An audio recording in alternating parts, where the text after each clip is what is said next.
Welcome back to the deep dive. Today we're undertaking a really profound and I think challenging exploration. We certainly are. We've got a dense stack of sources here, a collection of legal thought, sociological critique, and constitutional analysis, all focused on Brazil. Right. And this isn't just a deep dive into South American law. It's a necessary look at the foundational contradictions that any major global democracy faces when it's struggling with mass incarceration and, high-stakes economic crime. That's absolutely right. Our sources are, they're from the proceedings of the 8th International Congress of Criminal Sciences. Right, from PUCRS, the Pontifical Catholic University of Rio Grande do Sul. Exactly. And while the theme was global criminology, Right. what these experts delivered was this really surgical critique of the Brazilian state. They focused on the crisis of punitive power, judicial activism, and just the general erosion of due process. So our mission today is really to unpack the central conflict that you see across all of these sources. It's this constant high-stakes battle. On one hand, you have the democratic constitutional guarantees. Things like privacy, due process, presumption of innocence. All of that. Yeah. And on the other hand, you've got this relentless institutional pressure for what they call punitive efficiency. We're essentially charting the battle for democratic substance in real time. And we'll cover everything from why traditional criminology just ignores genocide to how judges are, using legal loopholes to validate illicit evidence. And the crisis of pretrial detention. Oh, absolutely. Yeah. It's a huge one. It's a journey that really asks, how far can a state bend its own rules in the name of fighting crime before it just breaks the idea of justice itself? Okay, so let's unpack this dense material and start at the most abstract yet most crucial level. So the organizers of this Congress centered the entire event around this enigmatic theme, global criminology. When you read these papers, it becomes clear they were challenging the very historical roots of their own discipline. What was the fundamental question they were raising about traditional criminology? They were raising a question about scale and morality. Traditional criminology, as a modern academic discipline, was born and established within the structures of the modern civilized nation-state. Okay. Its historical job was to study crimes committed by individuals against the state or against fellow citizens, violations of the established national norms. So the typical crimes you think of, the ones happening inside the walls of civilization as defined by that state. Exactly. And the implicit assumption there is that the state is the good guy. The defining force of civilization and order. Precisely. And the core critique these scholars make is that by focusing so narrowly on this national internal focus, And things like, bank robberies and homicides. exactly, on those traditional crimes, criminology has consistently neglected. Well, it's remained structurally silent about the worst crimes. Okay, stop right there. The sources use this terrifying phrase, geometric damage.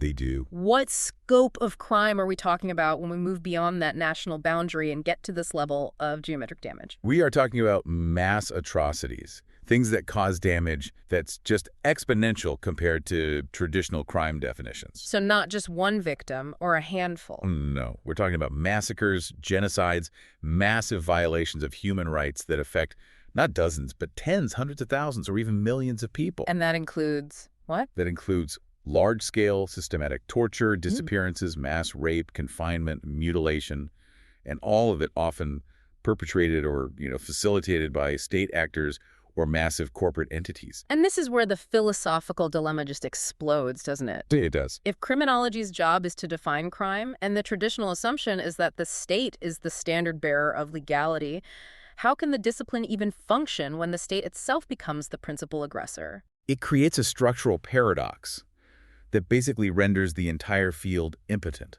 The traditional framework assumes the state sets the norms and administers punishment. Right. But when the state, through its public agents, police, military, political leaders, is the one committing the systemic aggression, the criminological definition of crime just breaks down. How do you define something as criminal when it's being done by the very entity that holds the monopoly on defining criminality? You can't. It essentially makes the state structurally immune to being analyzed by the tools it helped create. That's a powerful insight. And it connects directly to geopolitical history. Absolutely. The sources argue this structural blindness isn't an accident. It's fundamentally tied to colonial legacies. How so? Well, the mainstream criminological gaze, which originated largely in the global north and focused on European or American norms, it naturally avoids addressing mass injury that occurs in former colonies. Or in these vast spaces of exception in the global peripheries. Exactly, the global peripheries being where colonial dynamics still exert force. So these are places still immersed in the legacies of slavery. Entrenched authoritarianism and submission to more powerful foreign nations or, global capital. By focusing only on national penal law, criminology avoids addressing the most significant ongoing forms of violence that often originates externally or is structurally supported by the global economic system. And this leads to this incredibly bleak yet necessary concept the Congress raised, the problem of human refuse. How does this concept broaden the scope of crime beyond state-sponsored torture to include, well, economic realities? This takes the critique beyond just intentional violence and into structural violence.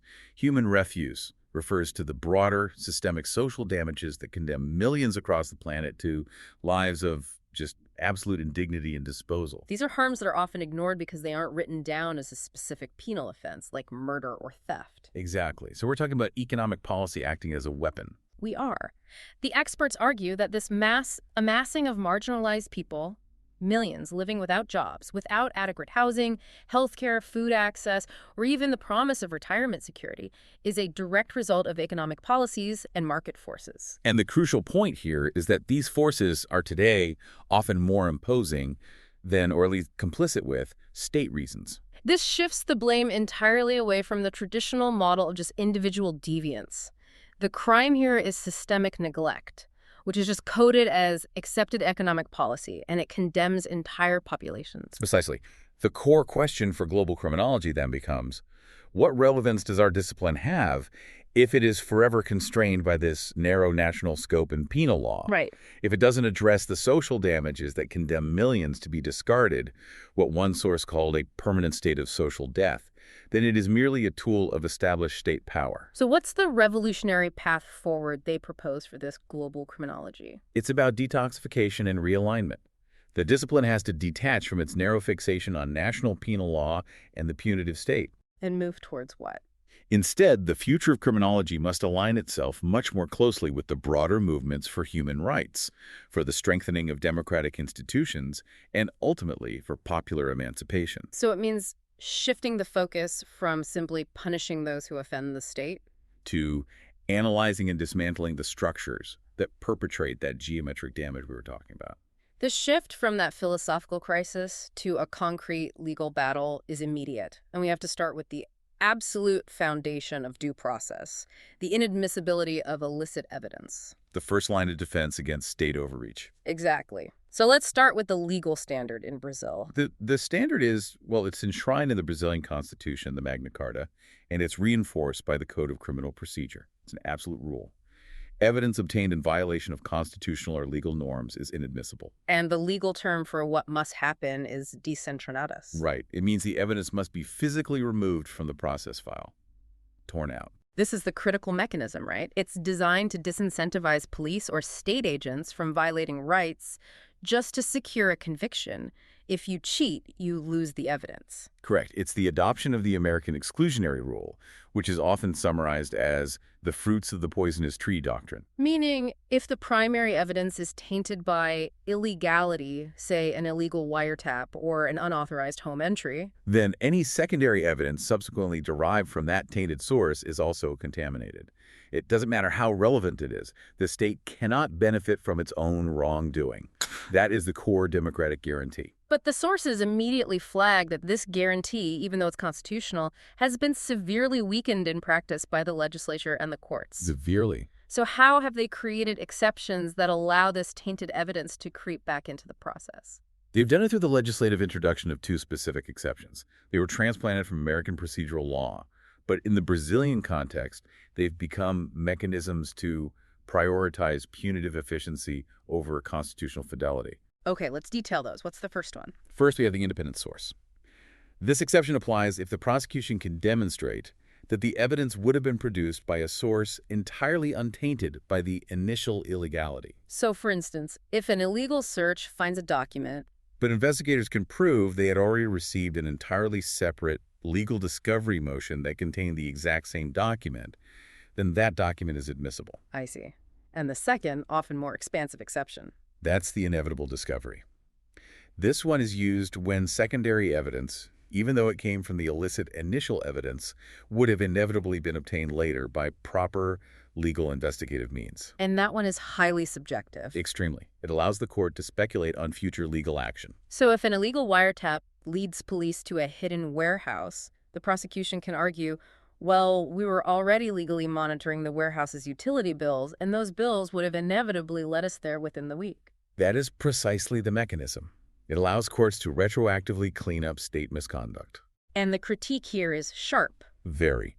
The sources note a pervasive jurisprudential tendency to leverage these exceptions. They argue that the public interest in the successful criminal process, which really means securing a conviction, should prevail over the absolute nature of the constitutional guarantee. And that shows the fundamental conflict we established at the start. Rights versus efficiency. Exactly. That tension just gets amplified exponentially when we talk about modern technology, specifically cell phones. Oh, absolutely. They blur the lines between constant communication and stored personal data. So what is the crucial legal distinction modern courts have to grapple with? It's the difference between wiretapping, or intercept a sound telefonica, which requires a warrant and targets contemporary, ongoing communication. And accessing stored data, which involves the past photos, emails, documents, and messaging history stored right there on the device itself. And the key ruling that established a high bar for accessing that stored data came from the Superior Court of Justice, the STJ. Tell us about that decision. Yes. The landmark decision was RHC 51.531RO. The STJ explicitly recognized that accessing data and instant message conversations stored on modern smartphones without a judicial warrant constitutes a profound invasion of intimacy. They use the word devasa. They did, which means a total unrestricted ransacking of a person's life. Why is a cell phone search so much more invasive than, say, searching a wallet or a traditional address book? Because modern smartphones are, they're comprehensive repositories of our private lives.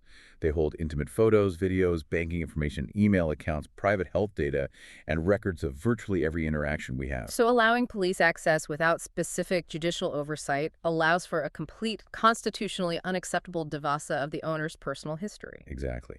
The STJ recognized that these devices demand the highest constitutional protection. Yet, we have this counter-paradigm from the Supreme Federal Tribunal, the STF, that just muddies the waters, particularly when it comes to arrests. Indeed.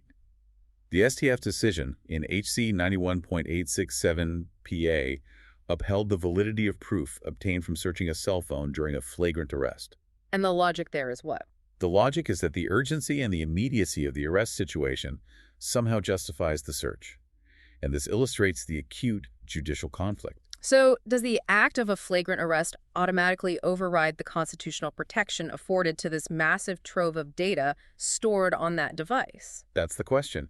And how does that judicial conflict play out on the street? What does the average police officer do when faced with this ambiguity? It must create a climate of permissiveness. It does. And that's exactly what the sources criticize as state overreach. Because of this legal ambiguity, police authorities often use euphemisms to describe unauthorized data access or searches. They label them what, Parisha? Parisha, which is an expert examination or an exploratory search or verification of elements. So they're essentially using bureaucratic language to disguise an illegal act. That's the core of the critique. These semantic maneuvers are designed to justify actions that are contrary to clear constitutional mandates. They're aiming to cloak the initial illegality in some kind of legitimacy. And the overall result, the sources conclude, is judicial selectivity. A kind of decisionism, yes, where fundamental rights are systematically overridden by the state's conflicting interest in securing a conviction. And this fragility is evident even in something as basic as domicile inviolability, as you mentioned earlier, especially in sensitive cases like concealing a body. Yes. The constitutional mandate is that a home is inviolable except in flagrante delicto or by judicial mandate. Right. But in cases of occultación de cadáver corpse concealment, where the person is already deceased, the urgency related to saving a life, the periculum in mora, is already gone. So there's no immediate danger. None. But police often enter without a warrant, claiming flagrant circumstances. But that flagrancy relies on subjective secondary factors like anonymous tips, smells, or past history. The sources cite the STF's requirement for fundadas razões, founded reasons, for entry. But the argument is that these reasons are often just defined after the fact to justify the illegal entry. Exactly. And it just highlights how subjective and fluid the interpretation of constitutional guarantees becomes in practice. The judiciary allows the investigative wing to operate with immense discretion, which is a hallmark of an inquisitorial system, not one based on strict constitutional observance. The legal instability we just discussed concerning evidence feeds directly into what the sources describe as a massive structural failure of the Brazilian punitive system. And it starts with the sheer scale of incarceration. Let's look at the numbers. The scale is, well, it's alarming. The data cited from 2014 showed Brazil already had the world's fourth largest prison population. We're talking 622,202 individuals. And given the country's economic and democratic status, that number alone signals a profound societal commitment to hyperpunishment. Right. It's often replacing social policy with penal control. But the truly acute crisis isn't just the final convicted population. It's the enormous proportion of people being held before they've even had their day in court. The pretrial crisis. This is a major structural failure. Approximately 40% of the total incarcerated population consists of pretrial detainees, or presos provisorios. 40%. Yes. And to put that in perspective, the global average is closer to 25%. So Brazil is holding nearly double the international standard for people just awaiting trial. They are. And those official numbers are artificially low because they often exclude people held in unauthorized police facilities. Right. The sources highlight that the problem is routinely understated. For example, in Rio Grande do Sul in 2017, there were 264 prisoners being held in police stations and even police cars, often in just inhumane conditions. Handcuffed to waste bins. Things like that, yes. Simply because the prison system has no room. This is incarceration by administrative decree outside of the official penal framework, and it speaks volumes about the indignity built into the system. And the length of this detention is a form of preemptive punishment. Absolutely. The data shows the average wait for judgment in states like Rio Grande do Sul is 1 year and 3 months. 437 days. Right. And this extended pretrial detention often, if not routinely, exceeds the likely eventual sentence the person would receive if they were convicted. So you are effectively serving a sentence before a conviction solely based on the assumption of guilt. Which is a fundamental reversal of the presumption of innocence. Now let's focus on the demographic shift, specifically the staggering rise in female imprisonment, which the sources argue is a key indicator of systemic social control. The statistics are horrifying. Between 2000 and 2014, the number of incarcerated women increased by a staggering 567%. 567%. Yes, reaching 37,380. And the academic analysis here is critical. This surge is not simply a necessary corollary of public safety. What is it then? It is largely viewed as an instrument of social control, rooted deeply in the patriarchy of Brazilian criminal policy. How does that patriarchy operate within the penal system? It functions by reinforcing traditional gender roles. When women, often driven by economic desperation linked to drug trafficking or associated low-level crimes, are subjected to preventive detention, the system is fundamentally punishing them for leaving the private domestic sphere. Punishing them for stepping outside expected societal boundaries of caregiving and domesticity. Exactly. And that is why the structural deficit in their facilities is so severe. Can you elaborate on those structural deficits? Well, the system simply wasn't built for women, and the neglect shows. Only 7% of facilities are exclusively for women. A shocking 17% are mixed gender. Which is an explicit violation of safety and human rights mandates. It is. And furthermore, nearly half, 49% of female-only facilities lack appropriate dormitories for pregnant women, and 48% lack nurseries or maternal infant centers. This isn't a flaw. It's a structural denial of their reproductive and maternal reality. And that demonstrates a punitive rather than a rights-based approach. One of the major reforms intended to address this pretrial crisis was the custody hearing, the Audiencia de Custodia. The AC. What was its clear mandate? The AC was a vital introduction, mandated by the American Convention on Human Rights, the Pact of San Jose, and formalized domestically. The mandate is unambiguous. Any person arrested in flagrant must be brought before a judge within 24 hours. And the purpose? To review the legality of the arrest and to confirm the physical integrity of the detainee, ensuring no torture or abuse occurred. And initially, the results seemed to demonstrate its value, right? The initial data was highly encouraging. The CNJ reported a massive economic saving, $4.3 billion in 2015 alone. because judges were correctly applying alternative measures instead of automatic preventive detention. It also highlighted the high rate of error. It did. Data from Rio de Janeiro showed that 54.4% of people arrested and held for over 101 days were later freed or had their processes archived. The AC was acting as a necessary filter against illegal detention. But the sources indicate that implementation hit a wall of judicial resistance. Yes, the failure lies in noncompliance and, judicial flexibility. Courts in states like Rio de Janeiro and Paraná started intentionally using vague, dilatory language. What kind of language? Phrases like, without delay, or on the first business day, instead of rigidly enforcing the 24-hour limit stipulated by the resolution and international pacts. And that seemingly small legal loophole has massive human consequences. Immense consequences. A person arrested late on a Friday or before holiday weekend can easily be illegally detained for 3 or more days before seeing a judge. And this deliberate semantic maneuver contributes directly to the overcrowding in police stations. And it perpetuates the illegal detentions the AC was designed to prevent. Paraná was explicitly cited for having an exceptionally high number of prisoners in police stations, many of whom were provisional detainees awaiting a hearing delayed by this very judicial noncompliance. Finally, within this system focused on vulnerable groups, we need to address juvenile justice and the practice of the informal hearing, the oitiva informal. The oitiva informal is a pre-procedural hearing conducted by the public ministry, the MP. It was conceived as a procedural guarantee, a gatekeeping mechanism. So the MP can opt for non-prosecution if, for example, the facts are weak. Or if a formal judicial procedure is deemed unnecessary. It was meant to mitigate historical violence against youth by keeping them out of the punitive system entirely. In theory, a progressive tool. So where does the institutional failure lie here? The central failure is legislative omission.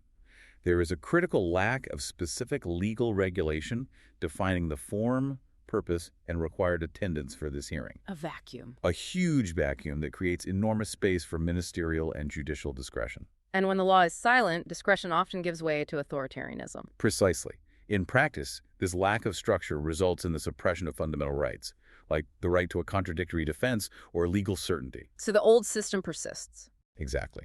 The sources argue that despite the constitutional shift from the old irregular situation doctrine to the new framework of integral protection in 1988, the older, authoritarian, non-rights-based institutional framework persists. And the proposed solution? Mandatory formalization, specifically requiring the presence of a defense lawyer to delineate clear legal limits and protect the adolescent from arbitrary decision-making. If the core problem is this inquisitorial nature embedded in the law, that problem is vastly amplified by external pressures.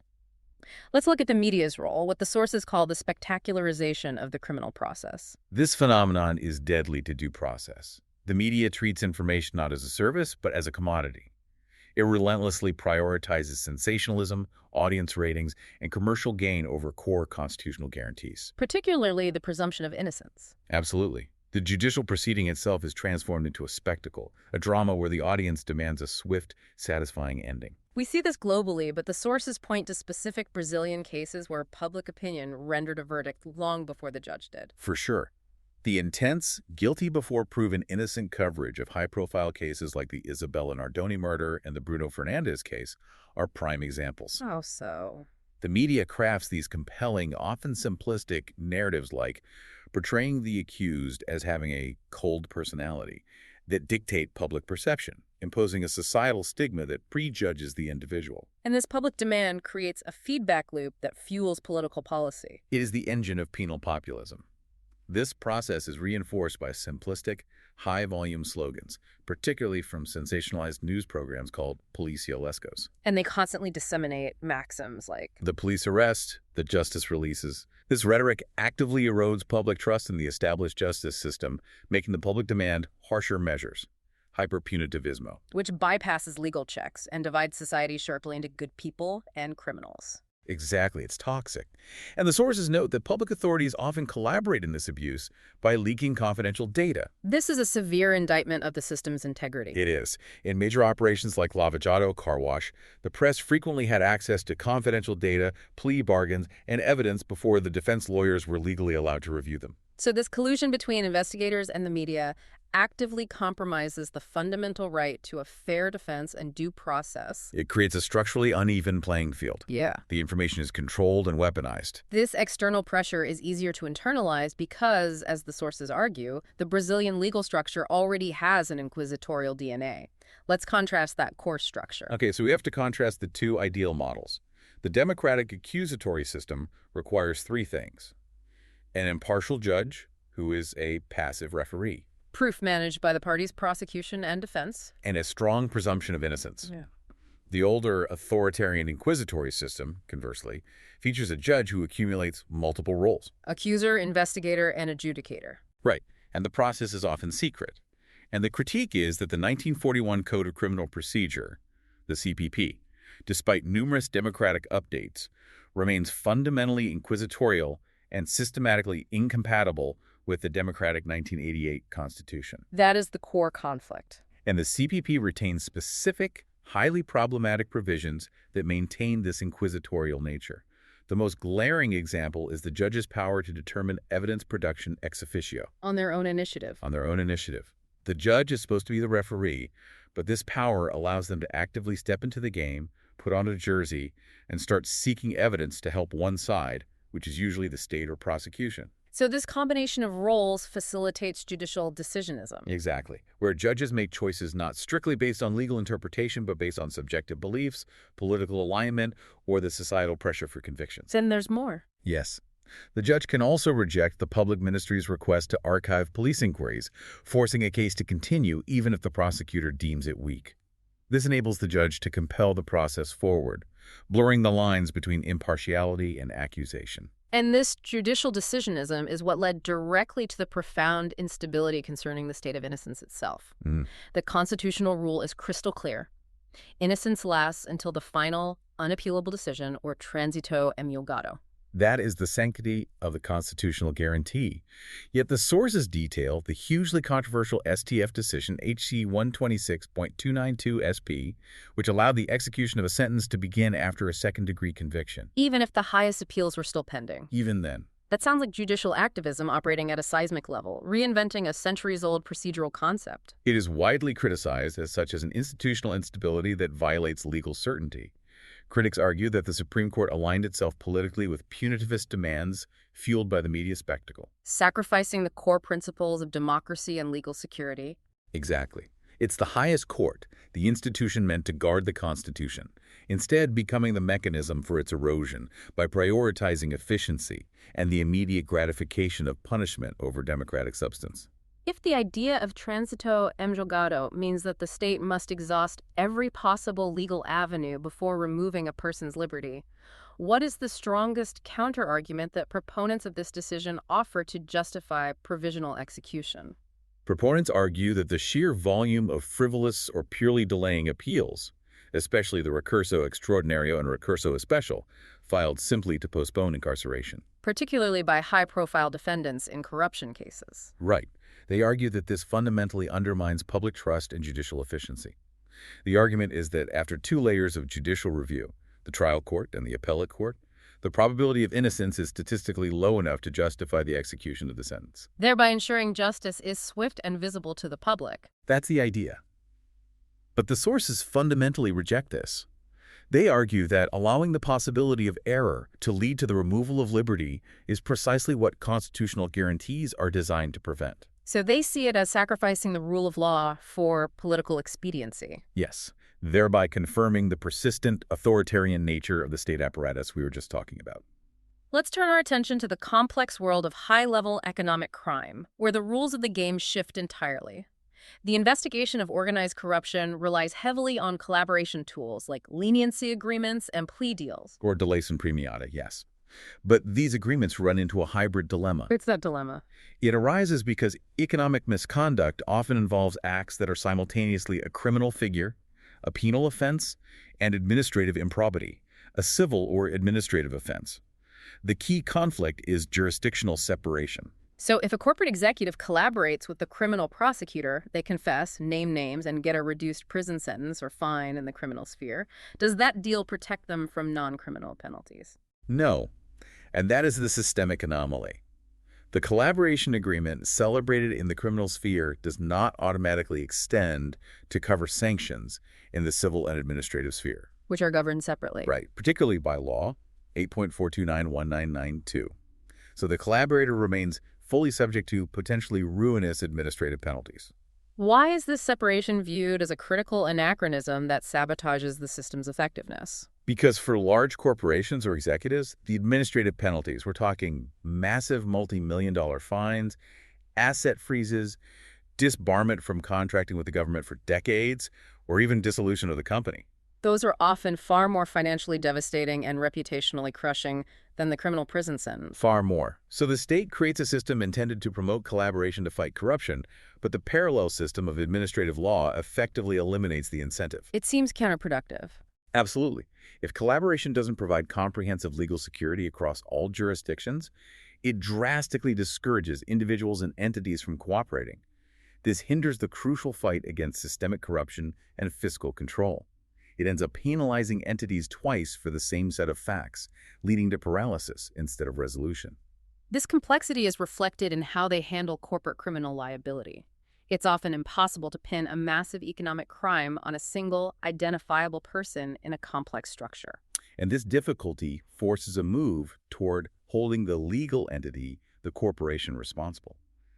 The sources contrast two models here. Okay. The traditional heteroresponsibility model assumes liability must be transferred from an identified natural agent, like an executive or employee. But the emerging and necessary model is the auto-responsibility model. Right, where liability is based on the failure of the company's internal organization or compliance structures, regardless of identifying the specific person responsible. Since modern corporations are so vast, the auto-responsibility model based on organizational fault seems essential for accountability. It is the only practical way forward, and the sources use the Barcelona FC case, the Neymar 1 contract investigation, as a perfect illustration. The club, as a legal entity, along with its former presidents, was accused of unfair administration and tax crimes related to the players' acquisition. Right. What was the outcome, and how did it reflect that auto-responsibility model? The outcome really demonstrated the priority of organizational culpability. The club assumed all responsibility for the crime. It agreed to pay a €5 million fine plus damages in exchange for exempting the physical persons, the former presidents, from penalization. I see. This settlement, combined with the club's robust commitment to implement a formal compliance program, shows the system prioritizing the correction of organizational failure. The auto-responsibility model. Right. It's over individual penalization. It allows the state to capture significant fines while avoiding lengthy, complex trials against specific individuals. Finally, we turn to a highly controversial legislative proposal, allowing the civil party, the victim, to seek damages directly within the criminal procedure. Moving toward jurisdictional integration. Exactly. This proposal, PL 8.045201, aims to integrate the processes, allowing the victim, the vitima, to join the criminal proceeding to seek civil damages. On the surface, it seems intuitive. Efficiency for the victim. Right. If someone defrauds me, why should I have to file two separate lawsuits? So what is the fundamental democratic critique against integrating civil and criminal interests? The critique is that this integration is deeply incompatible with the necessary structure of a democratic criminal procedure. The criminal process is fundamentally a conflict between the accused and the state. A process designed to be one of unequals. Yes, where the state's immense punitive power must be contained by stringent constitutional guarantees. Introducing the victim changes the focus entirely. How so? It fundamentally subverts the process. Introducing a victim with private, patrimonial interests risks transforming the process's true purpose, which is punishment applied for the collective good, governed by public law, into a vehicle for private compensation. It elevates the victim's personal economic interest over the accused's constitutional guarantees. And it could potentially pressure the accused to accept a conviction just to avoid a ruinous civil judgment. The sources trace this reform tendency back to some deep philosophical roots, neoliberal economic theory. They connect it explicitly to thinkers like Gary Becker and Richard Posner, who treat crime as an economic externality. And in this economic calculus, the solution to crime is compensation. Or establishing the correct price. This perspective strips crime of its moral dimension, reducing it to a cost to be managed rather than a moral wrong requiring a strictly measured state response. And what is the historical perverse outcome of applying this economic logic to the punitive system? It exacerbates social selection.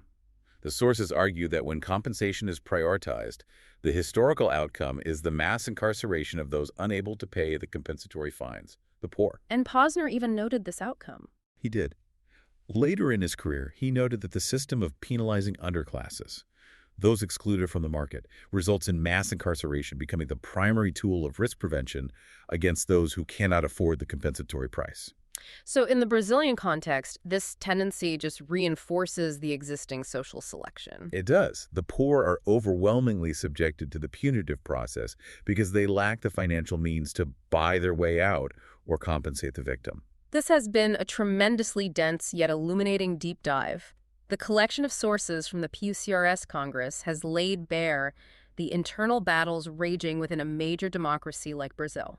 The synthesis is this constant high-stakes collision. It's between the guaranteed, slow, deliberative democratic process and the demanded, rapid, punitive outcome. Right. We saw the structural violence of global criminology linked directly to the willingness of the judicial system to bend its own constitutional rules on evidence in custody, all in the name of expediency. We've seen the very institution meant to safeguard the 1988 Constitution, the STF reinventing concepts like transito em julgado, effectively aligning with penal populism. We saw pretrial detention acting as preemptive punishment and the structural neglect of women's facilities. The sources fundamentally confirm that the inquisitorial legacy is still deeply embedded in the Brazilian state. It is. And it seems to win out over the democratic mandate whenever the pressure for punitive efficiency is sufficiently high.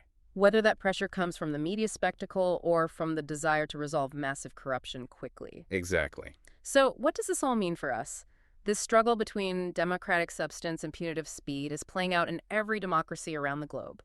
What is the final provocative thought we should leave with you, the listener, as you consider these legal fault lines? Well, the experts make it clear that procedural guarantees, like the sanctity of evidence rules or the right to the presumption of innocence until the final appeal, they are not just technical legal formalities. No, they are the substance of democracy itself. They are.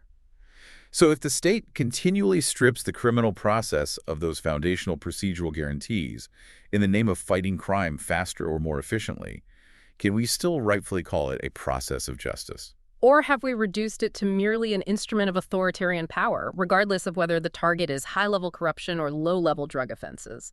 A vital question for anyone concerned with the rule of law. Thank you for taking this deep dive with us.